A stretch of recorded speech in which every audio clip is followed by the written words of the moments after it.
কুরবানি করার জন্য ইচ্ছা পোষণ করেছেন, তারা যেন এই 10 দিনের আগেই তাদের মাথার চুল এবং নখ কেটে পরিচ্ছন্ন হয়ে যান এবং জিলহজের এই 10 দিনে তারা যাতে মাথার চুল না কাটে এবং হাতের নখ না কাটে, এ মর্মে আল্লাহ রাসূল সাল্লাল্লাহু আলাইহি ওয়াসাল্লাম আমাদেরকে গাইডলাইন দিয়েছেন। সব মিলে আল্লাহ তাআলার কাছে এই 10টি দিনের ইবাদত খুবই প্রিয়।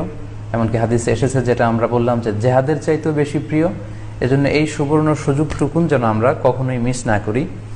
তাই আমাদের সাধ্যমতো আমরা যেন বেশি বেশি নফল ইবাদত করি। আমরা যেন সুযোগ হলে পুরো 10 দিন ব্যাপী আমরা চাইলে নফল সিয়াম রাখতে পারি, আমরা বেশি বেশি কোরআন তেলাওয়াত করতে পারি। বিশেষ করে তাহমিদ, তাহলিল এবং তাকবীর, আলহামদুলিল্লাহ, লা ইলাহা ইল্লাল্লাহ, আল্লাহু আকবার, এই জিকিরগুলো, এই আজকারগুলো পড়ে পড়ে যেন আমরা এই 10টি দিনকে মুখরিত রাখি।